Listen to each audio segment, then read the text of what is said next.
Paus itu sampai sekarang saya dengar, Paus Fransiskus yang datang bulan September, seringkali masih bercerita tentang perjalanannya ke empat negara itu.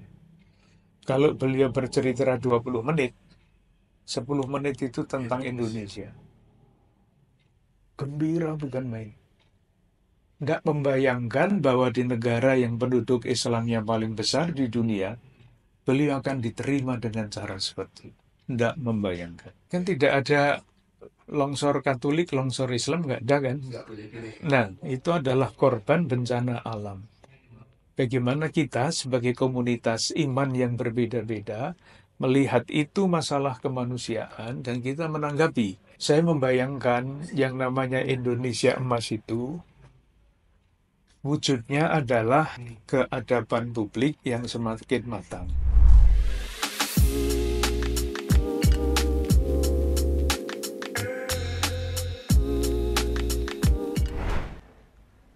Selamat siang, Bapak Kardinal Ignatius Suharyo, Selamat siang, Mas.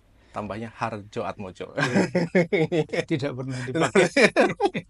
Saya manggilnya Pak Kardinal Iya, Suharyo aja iya, ya. iya. Baik. Terima kasih sudah disambut dengan begitu terbuka di Katedral Jakarta. Ini kita sering kali lewat, tapi mungkin bagi saya pribadi pertama kali ke sini, Pak. Iya, iya. Dan selamat datang juga di programnya Good News from Indonesia, Good Talk. Namanya Good Talk. Jadi kita ngomong yang good-good ya. Iya, iya.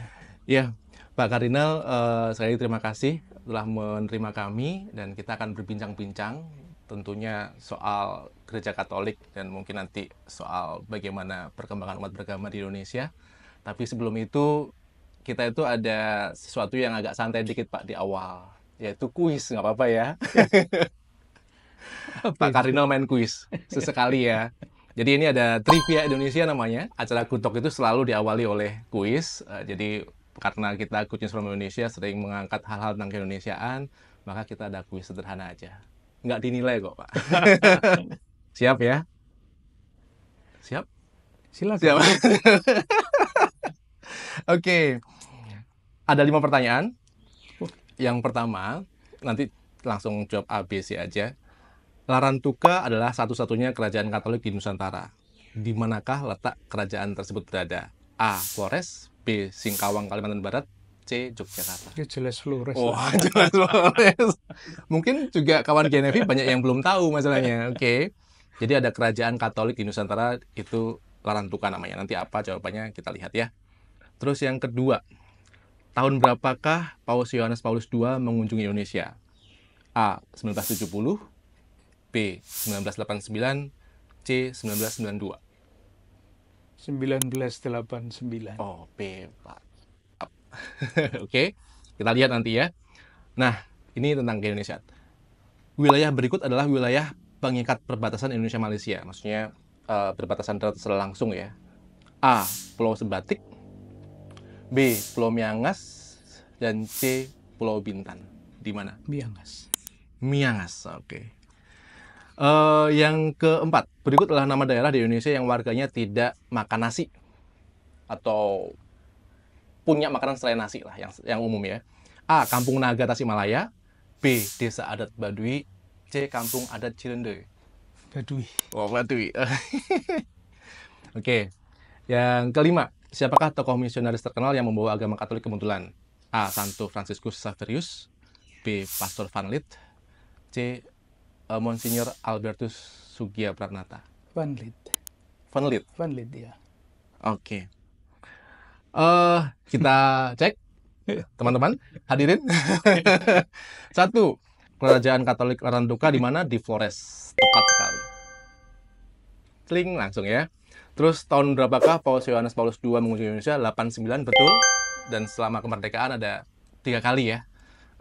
Pertama tahun 1970 Paus Paulus II, dan tahun 89 Paus Yohanes Paulus II, dan yang terakhir kemarin beberapa waktu lalu di Paus Fransiskus. Terus wilayah berikut adalah wilayah pengikat perbatasan Indonesia Malaysia. Yang betul adalah tadi Miangas ya. Yang betul Sebatik. Yo, itu Miangas itu perbatasan dengan Filipina. utara ya. Nah, berikut adalah nama daerah di Indonesia yang warganya tidak makan nasi atau punya makanan pokok selain nasi. Tadi Pak Kardinal menjawab desa adat Baduy, yang betul adalah kampung adat Cirendei, dekat sini, Bandung, daerah Bandung. Tapi emang jarang tahu. Jadi kalau kampung adat Cirendei itu makanannya kebanyakan singkong. Oke. Jadi contoh ketahanan pangan di Indonesia juga. Jadi selain makan nasi ternyata bisa makan yang lain. Terus tadi betul, siapakah tokoh misionaris terkenal yang membawa agama Katolik ke Muntilan, yaitu Pastor Van Lith. Kalau yang tadi, kalau saya dapat contekannya, kalau Monsignor Albertus adalah uskup pribumi pertama di Indonesia. Betul. Betul nggak saya? Iya, iya.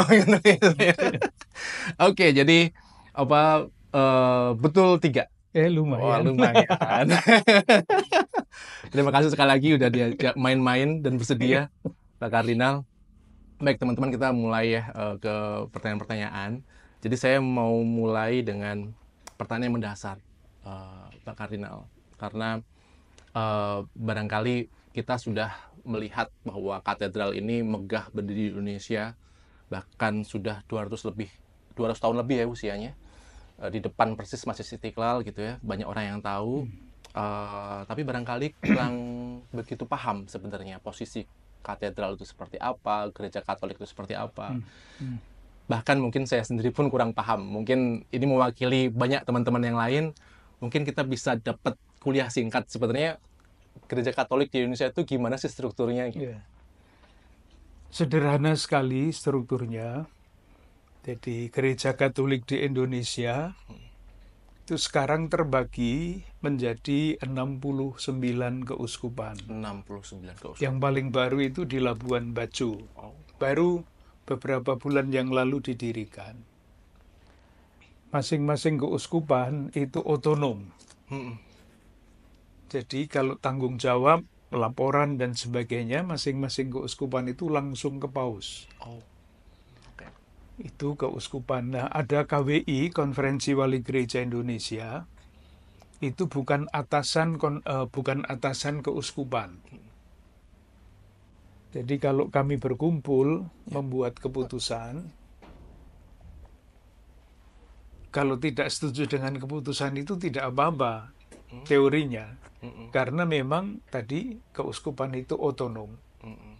Masing-masing dipimpin oleh seorang uskup. Dan di dalam setiap keuskupan itu ada gereja yang namanya gereja katedral.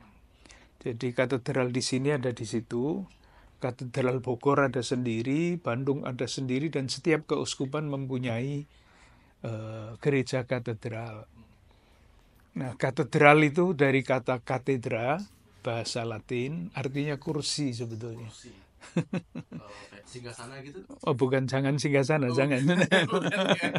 Itu feodal itu.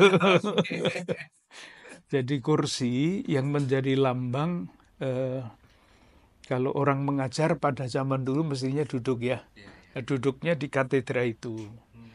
Dan itu adalah lambang kewenangan mengajar seorang uskup. Jadi di setiap katedral itu ada kursi yang hanya diduduki oleh uskup dalam fungsi kewenangan mengajar. Jadi itu mengenai gereja ya. Jadi pimpinan tertinggi gereja Katolik adalah paus di Vatikan, ya.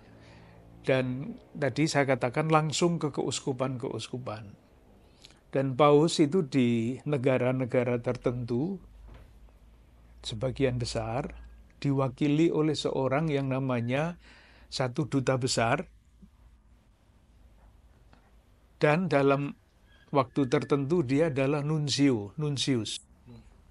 Jadi nunsius itu istilah yang dikaitkan dengan keterwakilan keagamaan gereja.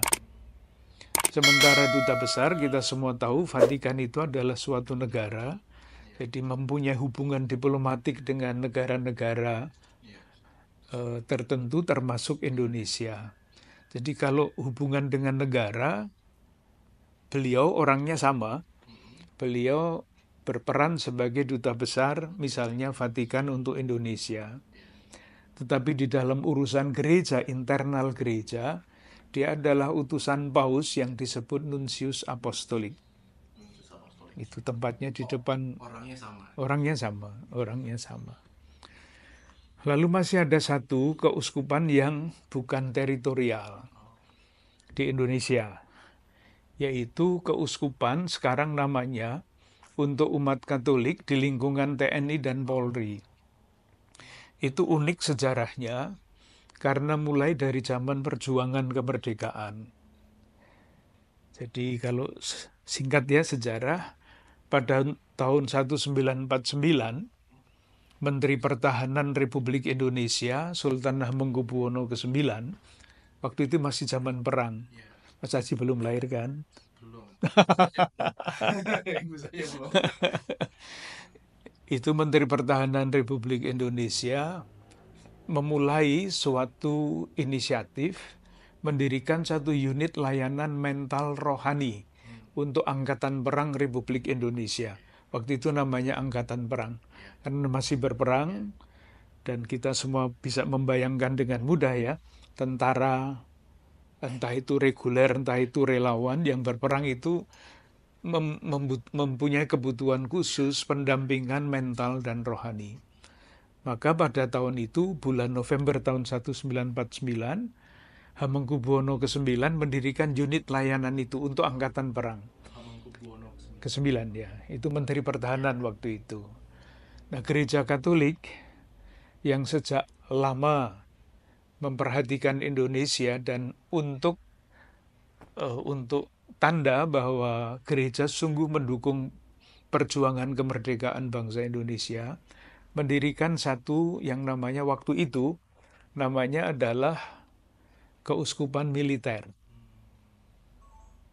Jadi keuskupan militer itu harapannya pastor-pastor di sini mendampingi militer angkatan perang, anggota angkatan perang yang Katolik, yang masih ikut berjuang, supaya pendampingan rohani, kekuatan rohani, dan kekuatan mentalnya itu dipompa, supaya dapat sungguh-sungguh berjuang. Jadi sebetulnya itu simbolik, sangat simbolik ya, bahwa dengan cara itu Vatikan, pimpinan Gereja Katolik, mendukung perjuangan kemerdekaan Indonesia. Berarti keuskupan tadi 69 tadi termasuk yang non-teritorial tadi? Bukan, ditambah satu. 70. Ya, yang teritorial, maaf, bukan 69, 38. Maaf, 38 ya.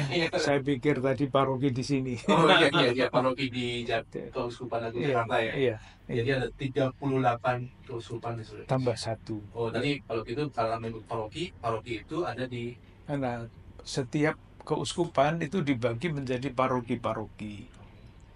Paroki-paroki itu adalah komunitas yang dipimpin oleh pastor, dan tentu saja ikut di dalam dinamika kehidupan keuskupan.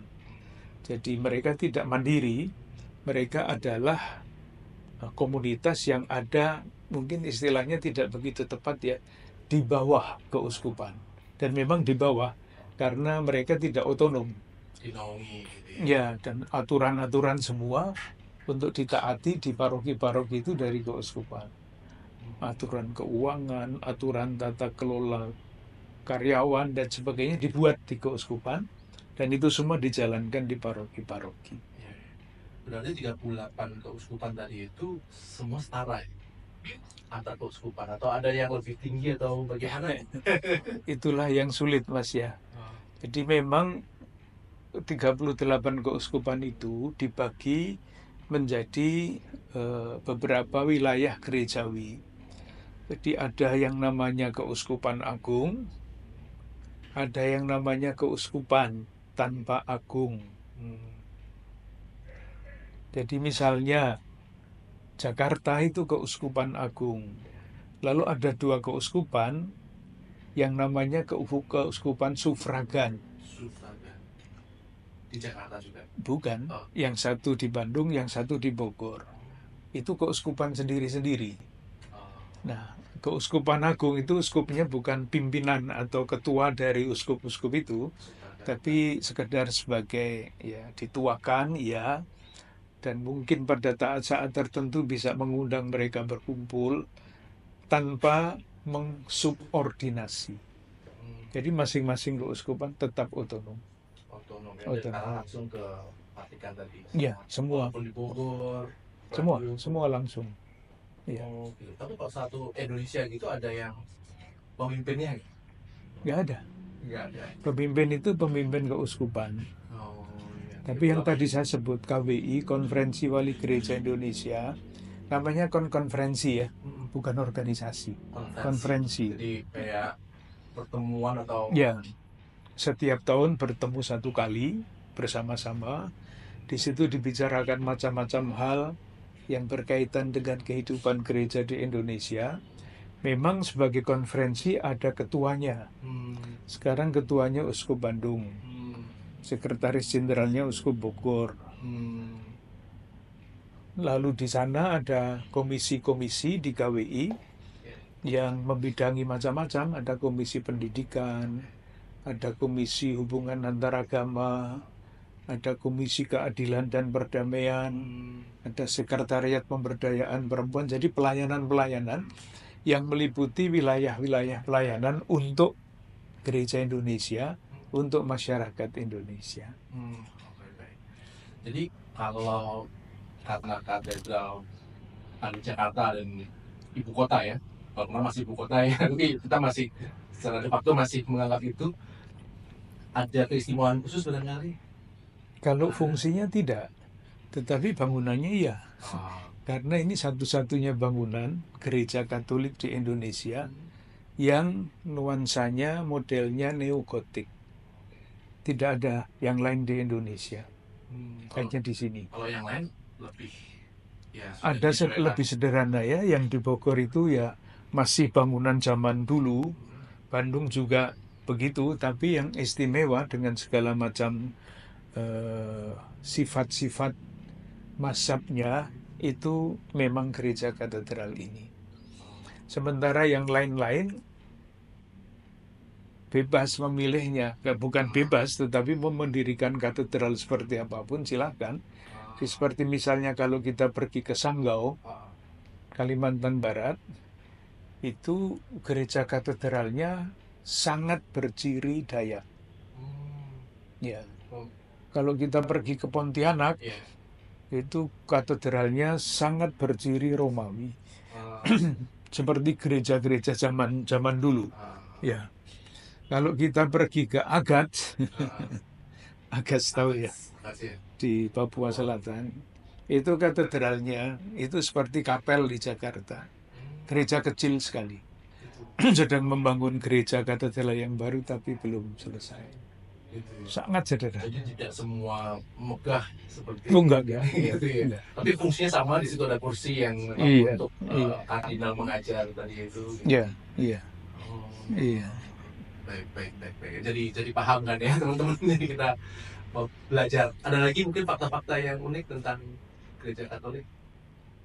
Nah, salah satu yang sangat istimewa di Indonesia, peranan kaum awam. Jadi gereja itu terdiri, gereja gedung itu satu ya, tapi gereja sebagai suatu komunitas, sebagai himpunan orang-orang itu terdiri dari 3 bagian. Yang pertama itu hierarki. Hierarki itu fungsinya adalah kepemimpinan. Itulah yang namanya pastor. Meliputi uskup, pastor, dan diakon.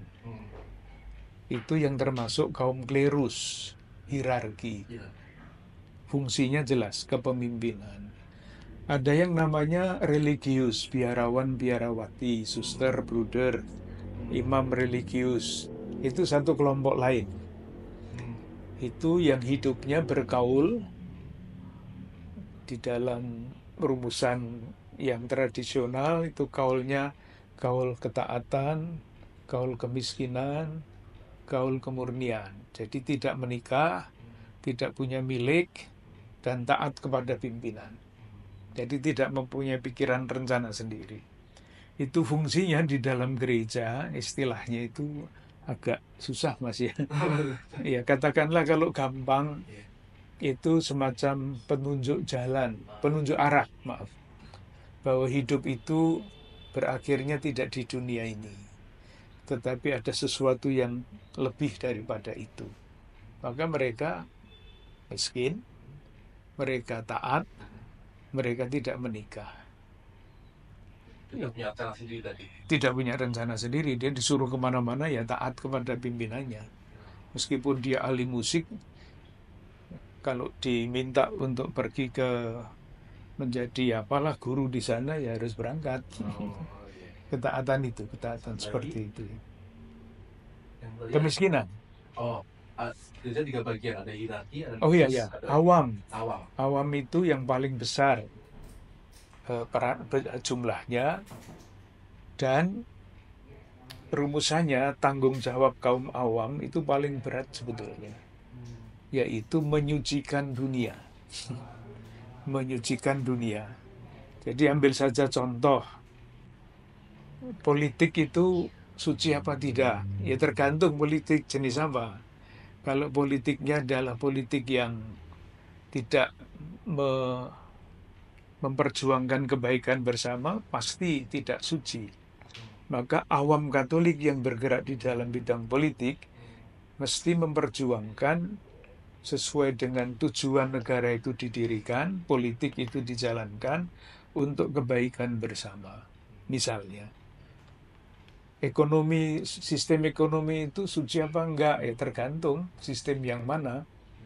Kalau sistem ekonomi itu meminggirkan saudara-saudara kita yang lemah itu terus terpinggir, atau ekonomi yang membuat jenjang antara yang berpunya dan yang tidak berpunya itu semakin lebar, itu pasti bukan ekonomi yang dikatakanlah baik ya.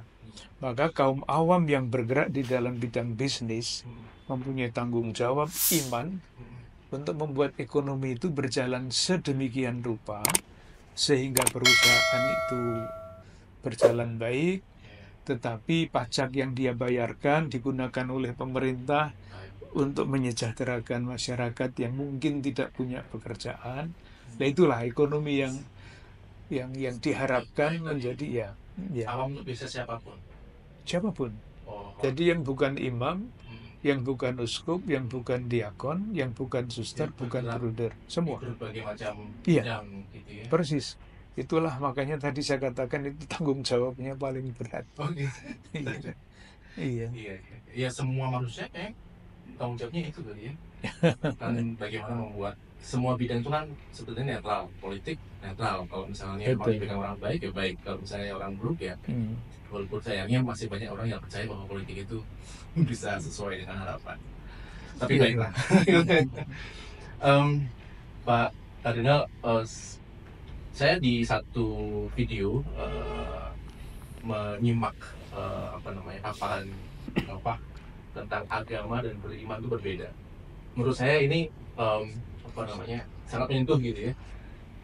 Kadang-kadang kita juga ya udah agama ya agama gitu ya, dan ini nggak usah dibedakan. Itu bagaimana tuh konteksnya? Iya. Iman itu selalu berarti hubungan pribadi dengan Tuhan. Pribadi. Sehingga seorang beriman dalam relasi dengan Tuhan kan tidak bisa ditipu, Mas ya. Pasti harus tulus. Pasti harus jujur.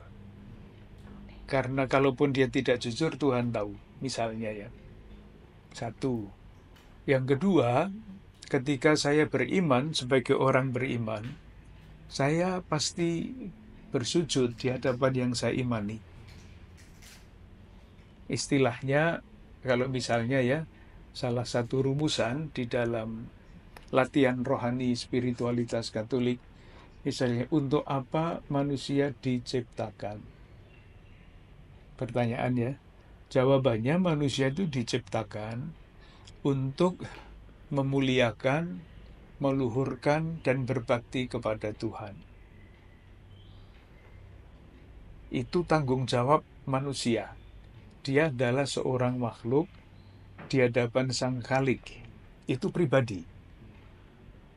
Dan ketika saya sadar bahwa saya adalah seorang makhluk ciptaan di hadapan Sang Pencipta, maka hidup saya mesti berakhlak mulia. Kata itu kan kedengarannya sama akarnya ya.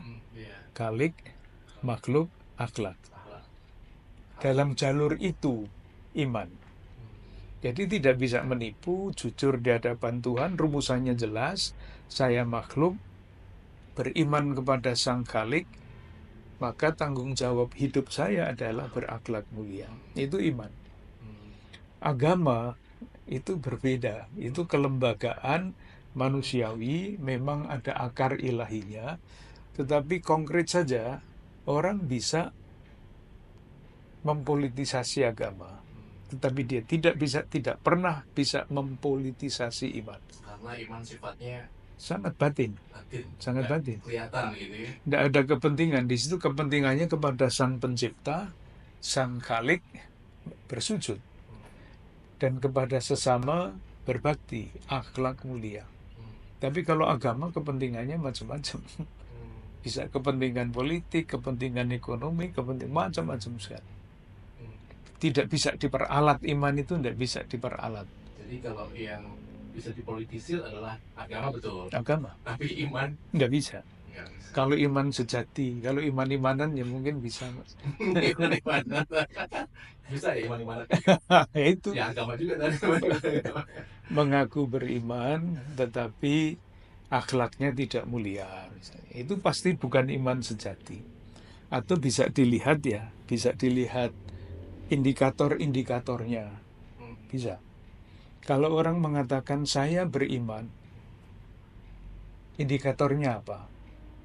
Salah satu indikator yang amat jelas adalah kalau dengan dasar iman apapun, iman Muslim, iman Katolik, iman apapun, buahnya adalah persaudaraan.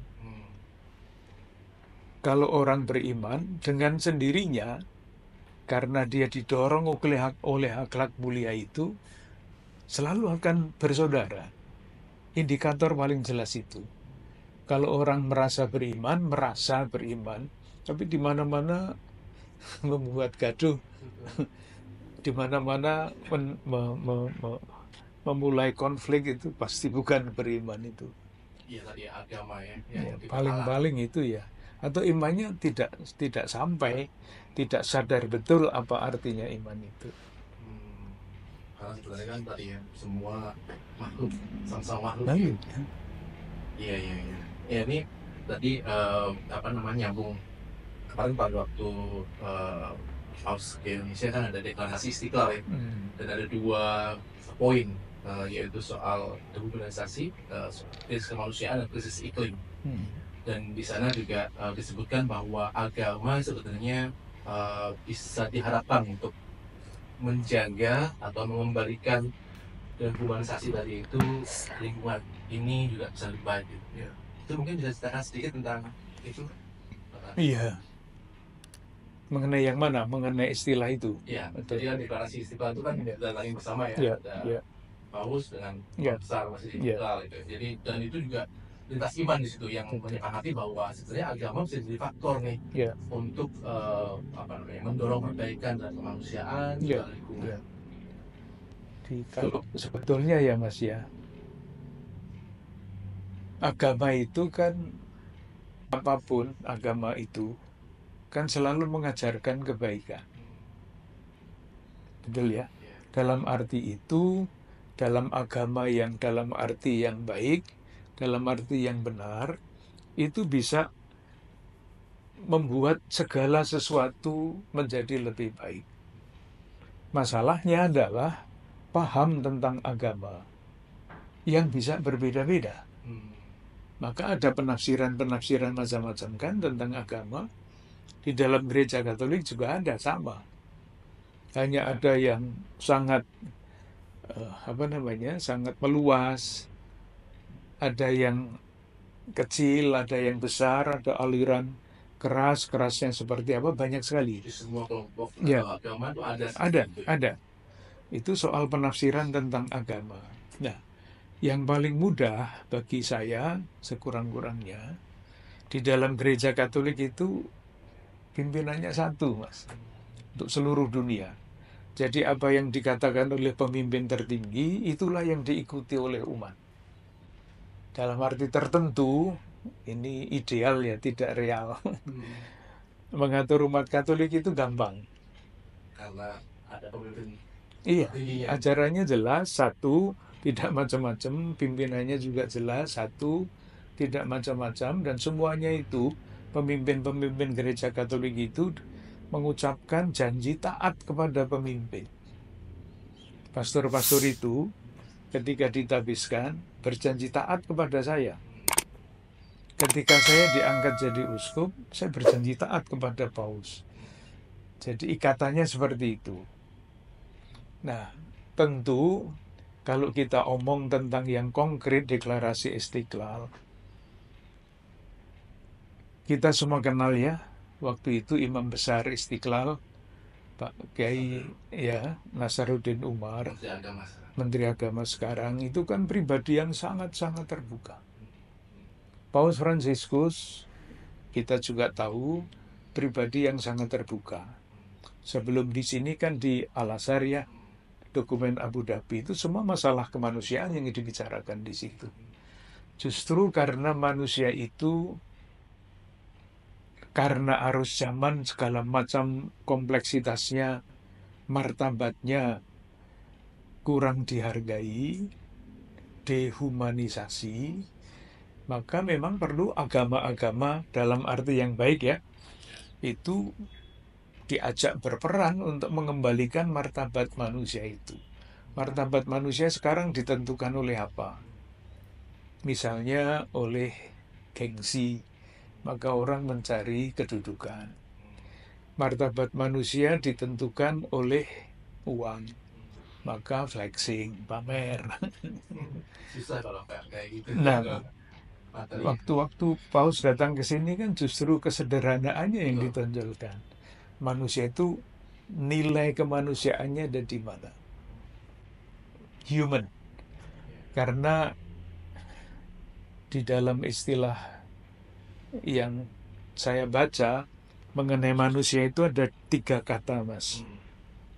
Yang pertama itu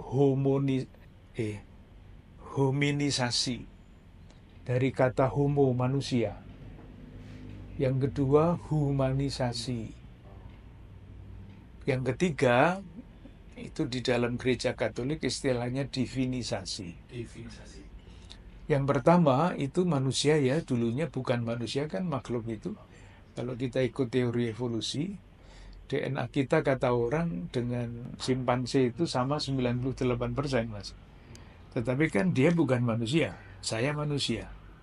Tetapi ketika saya menjadi manusia belum tentu perilaku saya itu manusiawi. Maka ada proses lain, humanisasi. Nah, dehumanisasi itu kebalikan dari humanisasi itu. Proses mundur berarti. Mundur. Itulah yang dikatakan oleh sejarawan Indonesia yang terkenal Sartono Kartotirjo. Tahun 87 kalau tidak salah. Yang terjadi sekarang ini bukan pemberadaban tetapi pembiadaban. Keras sekali. Itu tahun 87. Iya. Nah, sekarang kayaknya makin relevan itu. Sayangnya ya, kalau lihat dari pemberitaan, kejahatan-kejahatan itu kayak di luar imajinasi kita. Kita sendiri nggak sampai hati untuk mengatakannya. Ya. Lalu yang ketiga itu divinisasi. Jadi di dalam iman Katolik manusia itu semakin hari semakin serupa dengan Kristus. Diangkat menjadi sempurna, manusia sempurna dalam iman. Divinisasi mempunyai ciri ilahi. Jadi bukan hanya manusiawi saja, tetapi ketika dia bertumbuh di dalam iman, di dalam kepercayaan, dia menjadi satu dengan Tuhan. Itu mengenai dehumanisasi. Jadi tanggung jawab kita adalah mengembalikan, berjuang untuk merawat dan mengembangkan martabat manusia. Contohnya sangat konkret, misalnya apakah tempat-tempat ibadah itu memberikan sarana yang memadai untuk anak-anak kita yang mengalami kebutuhan khusus. Misalnya, konkret sekali, tangganya ada yang jalan landai atau semuanya tangga. Saudara-saudara kita yang berkebutuhan khusus kan tidak bisa naik tangga ya. Tidak bisa konkret seperti itu, Mas. Apakah kita mempunyai di sini kalau melihat di halaman itu ya jalur khusus. Ini jalur untuk membantu tunanetra supaya dia bisa menemukan jalan. Itu konkret seperti itu. Iya, jadi menghargai martabat manusia. Nah, contoh yang sebaliknya ada di depan kita ini. Kalau berdiri sebentar di pinggir jalan di depan gereja katedral atau masjid Istiqlal ini, Mbak silahkan perhatikan bagaimana pemakai lalu lintas itu berperilaku. Di negara-negara yang maju kalau ada orang jalan menyeberang kan pada berhenti. Menghargai yang paling lemah. Kalau menghargai yang paling kuat itu biasa. Tetapi menghargai yang lemah itu adalah keutamaan. Sulit tuh. Itu adanya mungkin di iman tadi ya. Buah dari iman tadi itu. Itu dari iman ya. Iya, soal peradaban kan itu lagi-lagi kayak buang sampah di mana-mana itu kan peradaban. Iya, betul. Harusnya manusia punya akal budi untuk tidak berperilaku seperti itu, tapi ternyata seperti itu. Itulah manusia, dan tanggung jawab kita memang selalu berusaha untuk membuat sesuatu sekecil apapun supaya yang kecil itu bermakna untuk kehidupan bersama. Iya. Dan itulah tadi yang deklarasi istilah kedua, lingkungan atau iklim ya, karena tadi ya kalau kita kembali ke humanisasi ya mau nggak mau rasanya sih lingkungan ini juga lebih terperhatikan. Ya, betul. Contoh konkret ya Mas ya.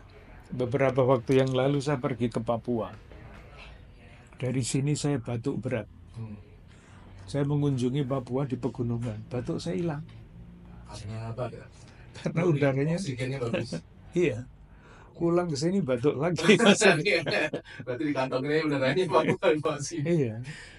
Iya, kalau melihat kamar saya, meja kerja saya itu, kalau satu hari tidak saya lap, itu debu.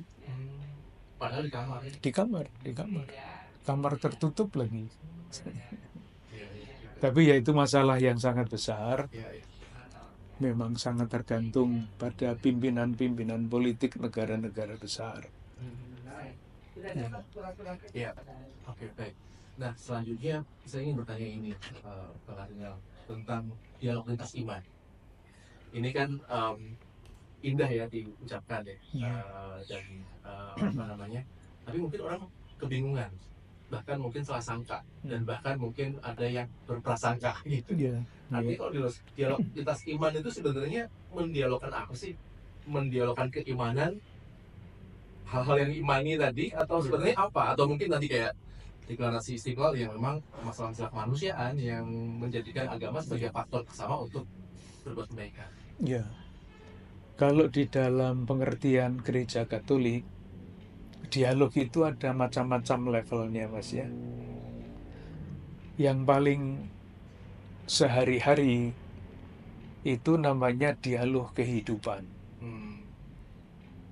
Jadi kita tidak omong tentang agama, tidak omong tentang iman. Kita kan hidup di kampung berjejeran kan. Nah, ketika kita tidak berbicara lagi mengenai agama Anda apa, agama saya apa, tetapi kita adalah warga dari RT ini. Dan sudah sebagai anggota RT ya bertemu, kalau ada apa-apa berbicara bersama-sama, itu namanya dialog kehidupan. Tidak menyinggung iman apapun, ajaran apapun. Yang kedua itu adalah dialog karya. Jadi misalnya di Sukabumi ada tanah longsor. Lalu kita sebagai warga negara Indonesia bisa buat apa? Kan tidak ada longsor Katolik, longsor Islam, nggak ada kan? Nah, itu adalah korban bencana alam. Bagaimana kita sebagai komunitas iman yang berbeda-beda melihat itu masalah kemanusiaan dan kita menanggapi dengan bekerja sama. Itu banyak sekali dilakukan di mana-mana. Itulah yang hebat bagi bangsa kita ya. Ketika ada bencana khususnya, orang datang ke situ tanpa memperhatikan siapa dia, kita bantu. Itu dialog karya. Itulah dialog yang semestinya berjalan spontan. Nah, yang tidak mudah itu membutuhkan kematangan yang sungguh-sungguh. Itu adalah yang namanya dialog teologis. Nah, kalau sudah di situ, itu memang membutuhkan kematangan pribadi yang ini ya, kematangan iman yang sungguh-sungguh dalam, kemampuan berpikir yang sungguh-sungguh luas, karena di dalam dialog itu ada ketulusan, ada kejujuran, ada kerelaan untuk memahami. Dan biasanya sejauh saya tahu ya, saya belum pernah mengikuti dialog dalam tingkat teologi itu di Indonesia ini. Belum pernah. Terlalu sulit. Terlalu sulit. Tapi kalau yang disebutkan dialog lintas iman yang sering kita dengar itu ada di level mungkin Dialog karya mungkin ya. Dialog kehidupan tidak usah dipikirkan. Kita Iya. itu setiap hari seperti itu. Tapi misalnya dialog yang diatur oleh FKUP misalnya ya, soal pendirian rumah ibadat. Itu kan biasanya teman-teman kita anggota FKUP itu kan berdialog, meninjau, itu dialog, tapi pasti bukan dialog iman itu. Itu dialog belum sampai dialog iman. Dan saya kira yang paling penting bagi saya loh ya, sekurang-kurangnya, kalau dialog kehidupan, dialog karya itu berjalan, itulah sebetulnya yang paling penting. Karena soal agama, kita menganut kebebasan beragama. Kalau mau tahu agama lain, banyak buku yang bisa dibaca. Asal tidak mempunyai nafsu untuk menyerang orang lain saja. Jadi kalau saya pahami dari Adnan tadi itu dialog lintas iman barangkali adalah dialog antara penganut iman yang berbeda-beda Ya, dan kita mau dialogkan tadi kehidupan, persis. karya-karya. Tidak perlu atau mungkin ya tadi kalangan khusus lah yang udah pematang. Iya, Kalau memang mau melangkah lebih jauh. Tapi Iya. bagi mungkin awam, bagi kayak kita lebih penting untuk Ya. dialog karya tadi. Itulah yang terjadi di Istiqlal kan. Yang dibicarakan kan masalah-masalah dehumanisasi. Yang dibicarakan kan masalah lingkungan hidup. Nah, kita dengan perspektif iman yang berbeda-beda, melihat masalah ini adalah masalah kita bersama, mari kita melakukan sesuatu bersama-sama. Sama, dialog di Abu Dhabi, dokumen Abu Dhabi kan bicara mengenai hal-hal seperti itu. Perdagangan manusia, iklim, bencana ini, bencana itu, konflik, perang. Itu kan masalah kemanusiaan. Iya, iya juga ya. Jadi dialog lintas iman itu sekali lagi bukan melulu atau bahkan sangat sedikit ya bicara soal keimanan. Iya, di dalam misalnya ya di dalam agama Kristiani ada gereja Katolik, ada gereja Protestan, Protestan juga berbeda-beda. Ngomong tentang itu kan susah di dalam aja susah kelompok sendiri. Apalagi benar-benar menyeberang. Iya. Iya, ini saya jadi ingat ada sebuah studi walaupun udah lama ya, tahun 2006 ini, kalau nggak salah dari LSI itu di Indonesia itu relatif toleran untuk soal perbedaan etnis, tapi nggak dengan perbedaan agama. Gitu. Mudah-mudahan sih sekarang nggak kayak gitu ya. Artinya tadi walaupun udah ada upaya-upaya KUB dan sebagainya, kita masih mendengar sayangnya orang tidak merasa terancam dengan orang lain, insecure kalau teman sekarang. Gimana Pak Adnan melihatnya? Saya melihatnya berbeda. Nah, itu gimana? Kita kan ngomong tentang good talk ya, good news. Iya.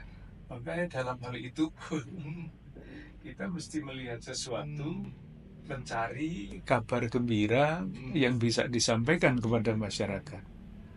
Saya selalu mengatakan begini, Kalau wartawan-wartawan dari luar negeri datang dan sebagainya, Anda terancam ya, Anda dianiaya, bahkan menggunakan kata itu. Loh, kok ada pertanyaan seperti itu? Tolonglah hidup di sini setiap 1 minggu, 1 bulan. Kesan seperti itu akan hilang. Lalu, daripada saya omong banyak, wartawan-wartawan yang dari Inggris, dari mana itu, saya ajak ke Tiga Raksa di Tangerang sana. Di sana itu ada komunitas yang sangat istimewa. Pastor, ustadz, pemimpin agama lain, tentara, polisi, petani, masyarakat bekerja sama untuk pembangunan, pemberdayaan masyarakat. Itu yang dialuh karya.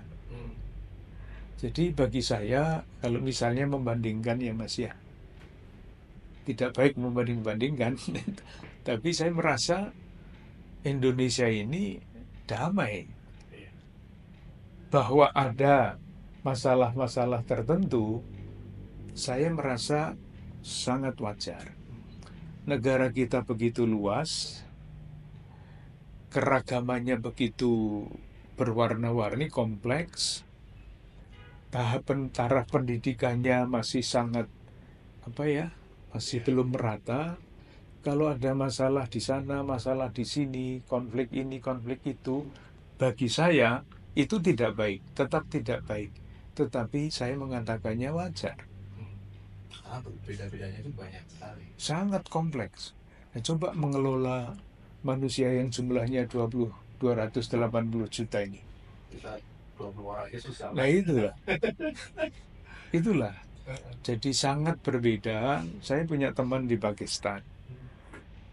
Waktu dia datang ke sini, heran sekali kok negaramu kayak begini.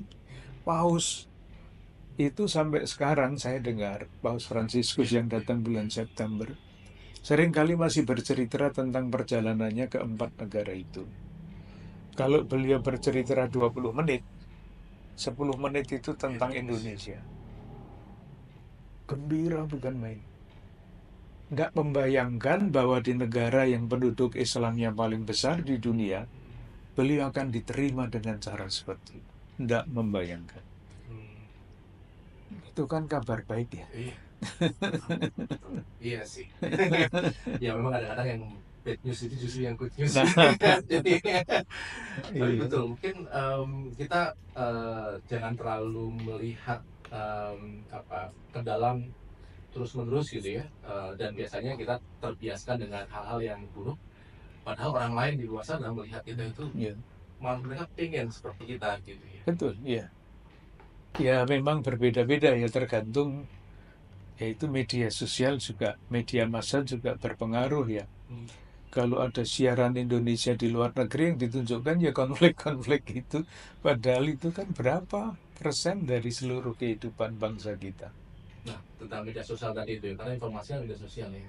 Bahkan kalau kita udah terjebak pada satu berita buruk, maka kita akan disodori oleh berita buruk lainnya, sehingga kita melihat semua itu buruk. Mungkin ada, kalau dari Pak Rahman sendiri, pesan barangkali untuk kami dalam mengonsumsi informasi sehingga kita lebih human tadi itu, bukan terdehumanisasi gitu. Iya. Gimana itu kira-kira?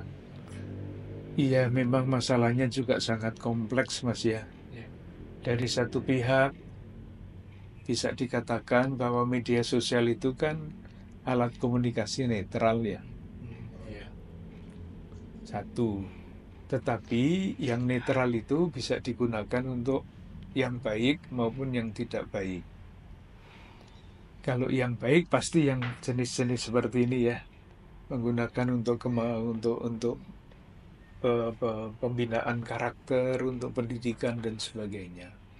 Tapi yang jelek-jelek kan ya tidak sedikit ya, sehingga banyak orang terjerat di dalam judi online, di dalam pinjaman online dan sebagainya. Iklan-iklan yang menipu dan memanipulasi kelemahan manusia.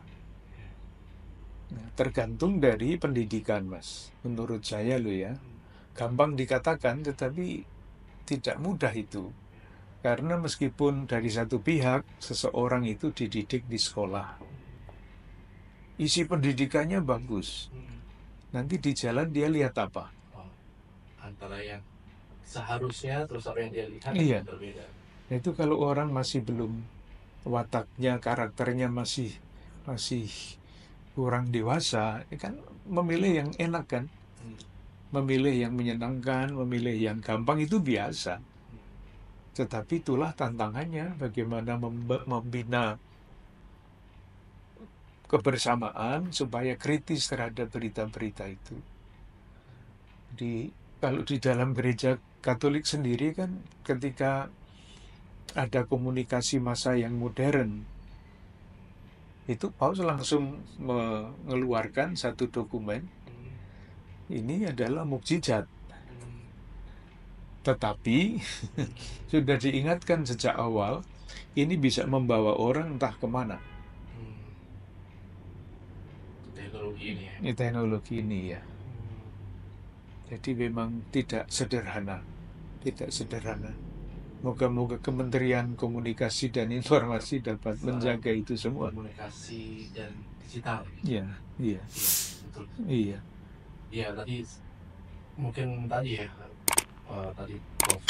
Tono yang dia mengatakan jangan sampai jadi pembiadaban. Itu kata yang keras bukan ya? Iya. Iya. Keadaban publik yang harusnya dibangun itu. Keadaban publik. Lawannya ya pembiadaban itu. Ya, kita berharap besar semua komunitas, semua iman mempromosikan hal-hal kayak gitu. Persis ya. Karena ya bagaimanapun masyarakat Indonesia, ya walaupun tadi terlepas dari iman dan agama, tapi religiusitasnya tinggi katanya. Jadi Betul ya. apa namanya, agama seharusnya bisa mempengaruhi untuk mengingatkan kita harus beradab lagi. Dan banyak hal yang bisa diatasi nanti. Misalkan tadi sesingkat atau sesederhana pembuangan sampah, Ya, maksudnya betul. Betul. bisa masuk dalam situ. Betul. Ya, ini nggak terasa ya. Rasanya enak, adem, dan banyak sekali yang kami dapatkan dalam perbincangan dengan Kardinal Suharyo. Tapi ini satu pertanyaan yang biasanya kita tanyakan sebelum di akhir adalah, kita 20 tahun lagi itu Indonesia emas katanya. Bahkan ada juga kalau misalnya sisi lain yang teman-teman yang benarkah bukan Indonesia emas tapi Indonesia cemas. Tapi kita jawab. Iya. Tapi dari sudut pandang Pak Kardinal sendiri melihat Indonesia emas itu kan bukan bonus yang tiba-tiba langsung kita dapatkan ya, pasti perlu upaya gitu. Nah, kira-kira untuk menuju Indonesia emas 2045 agar benar-benar jadi keemasan bagi bangsa Indonesia itu Iya. harus seperti apa? Tidak mudah Mas ya. Kalau saya membaca situasi dengan keterbatasan saya membayangkan yang namanya Indonesia emas itu wujudnya adalah keadaban publik yang semakin matang. Keadaban publik yang semakin matang. Nah, menurut salah satu teori yang pernah saya baca, keadaban publik itu disanggah oleh 3 pilar. 1, negara. 2, bisnis. Dan 3, masyarakat warga. Nah, kalau 3 pilar ini menjalankan fungsinya dengan optimal, dengan baik, relatif, keadaban publik yang namanya Indonesia emas itu akan semakin kelihatan. Tetapi, kalau ketiga pilar ini tidak menjalankan fungsi utamanya dengan baik, lalu yang namanya keadaban publik itu juga tidak akan semakin terbangun. Teorinya kira-kira seperti itu. Kalau saya bicara dengan umat, kan saya memakai bahasa yang sederhana ya. Negara itu tanggung jawab utamanya apa? Menurut teori itu, tanggung jawab utama dari negara adalah memastikan bahwa kebaikan bersama itu semakin terwujud kebaikan bersama. Negara mempunyai berbagai macam hak. Dia bisa menarik pajak dari masyarakat. Pajaknya dipakai untuk apa?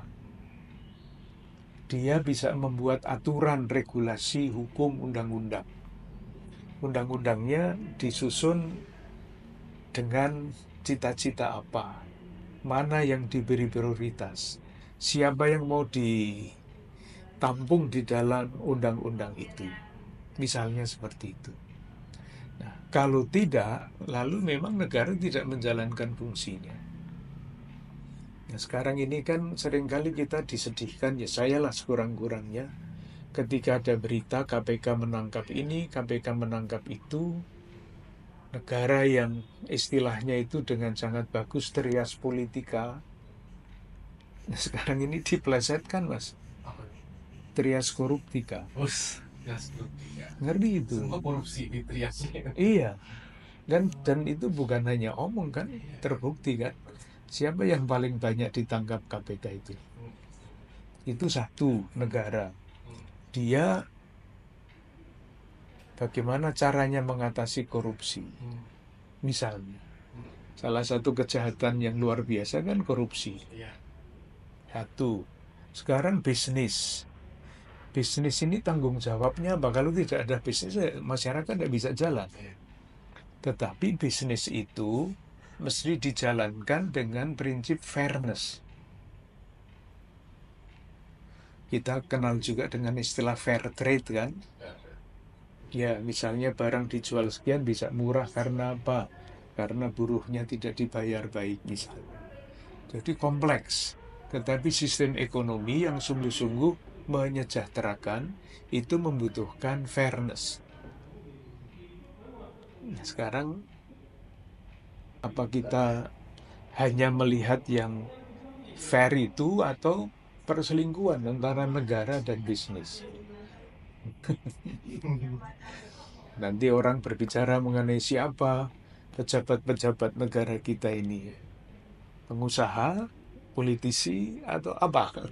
Itu kan pengaruhnya besar, bukan, Men? Anggota DPR kita itu latar belakangnya apa? Misalnya. Yang ketiga itu masyarakat warga. Masyarakat warga dituntut untuk hidup menerima aturan-aturan sosial, menerima dan melaksanakan. Jadi saling percaya. Itu syarat supaya masyarakat warga itu berkembang, civil society.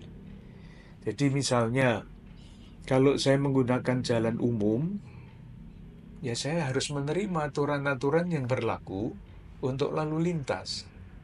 Dan bukan hanya menerima, tetapi menjalankan.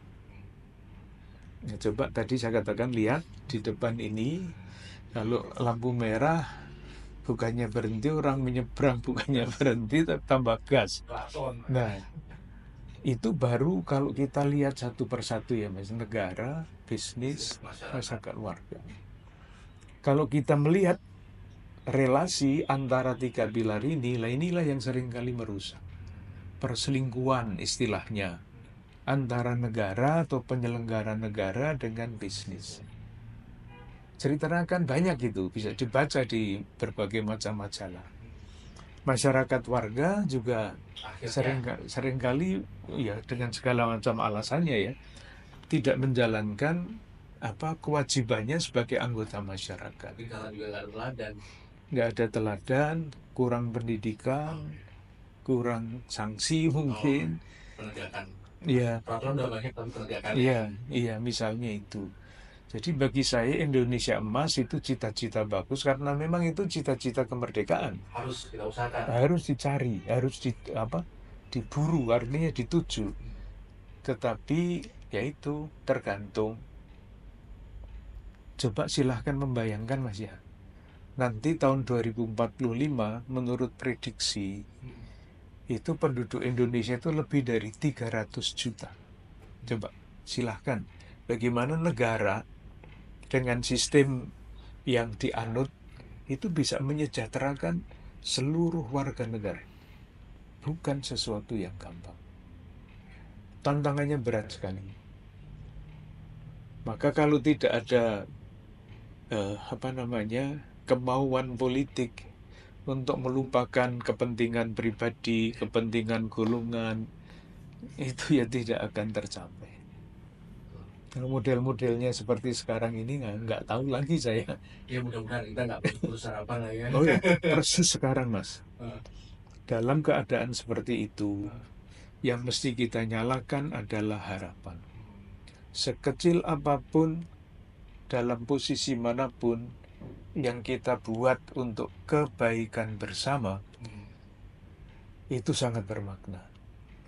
Kalaupun tidak bisa mengubah masyarakat, tetapi membuat saya pribadi yang berusaha membuat itu, membuat saya merasa bermakna dalam sejarah bangsa kita ini. Dan kalau ditarik ke awal tadi itu, mungkin itu buah iman. Harapan. Buat iman. Harapan. Harapan itu buah iman. Jadi apa namanya? Iya, betul. Ya dia nggak peduli kalau saya orang lain nggak melakukan itu. Persis. Tapi dia melakukan kebaikan itu walaupun Persis. mungkin orang lain berlaku sebaliknya. Iya. Itu yang sering dikatakan, saya dengarlah sekurang-kurangnya. Gunanya kita menjaga tidak membuang sampah. Orang lain Itu pedagang-pedagang di depan itu sama maunya. kan apa gunanya kita harus berhemat, itu pejabatnya nggak berhemat atau foya-foya ya. Artinya Bisa. kita nggak perlu membanding-bandingkan, kita harus berbuat dengan apa yang kita bisa. Ya. Wah, ini pelajaran. Itulah sebabnya nanti di tahun 2025 Gereja Katolik seluruh dunia itu menawarkan tema direnungkan dan dilaksanakan. Judulnya Peziarah Pengharapan. Jadi ketika kita pauslah melihat, beliau selalu bicara tentang damai yang berkembang konflik. Itu kan bisa harapannya putus kan. Nah, dia bicara mengenai kebaikan bersama. Yang terjadi adalah kesenjangan. Bahkan Pak Menteri Agama sekarang itu pada pidato 17 Agustus itu menggunakan istilah yang mengejutkan saya. Beliau menggunakan istilah luka kemerdekaan. Itu karena kesenjangan, cita-cita kita kan sejahtera, keadilan sosial. Tapi nyatanya kesenjangannya justru di dalam situasi seperti itu kita ingin berjalan sebagai pewarta pengharapan. Setuju sih, ya. Rasanya 2045 kalau sesuatu didapatkan dengan susah payah itu mudah-mudahan rasanya nanti memuaskan gitu ya, daripada semuanya langsung mudah gitu. Kita barangkali masih dalam kondisi yang tidak mudah, tapi kita ada harapan untuk bisa sama-sama berusaha. Dan tanda-tanda pengharapan itu banyak sekali, Mas. Seperti Anda ini. Mudah-mudahan. Jadi pewarta kabar baik yang ditunjukkan kepada masyarakat yang baik-baik, dan itu penting sekali, sangat penting. Terima kasih Pak Kardinal Ignatius Suharyo Atmojo. Saya lengkapkan ini pelajaran dan banyak sekali pengetahuan, wawasan, kebijaksanaan yang kami terima hari ini, dan rasanya teman-teman juga bisa menyimpulkan sendiri bahwa tadi kita mulai bicara soal sebagai umat beragama kita ada dialog-dialog yang harus kita lakukan, bukan mendialogkan perbedaan-perbedaan, tapi mendialogkan kehidupan dan karya-karya kemanusiaan yang bisa kita berikan gitu ya. Saya terima kasih Pak Kardinal, mudah-mudahan kita bisa bertemu lagi.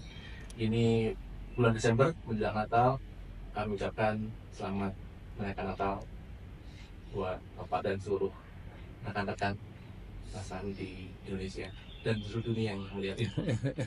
Terima kasih. Terima kasih Mas, selamat menyambut tahun baru juga. Moga-moga tahun baru yang membawa pengharapan. Ya, kita semua Indonesia merdeka.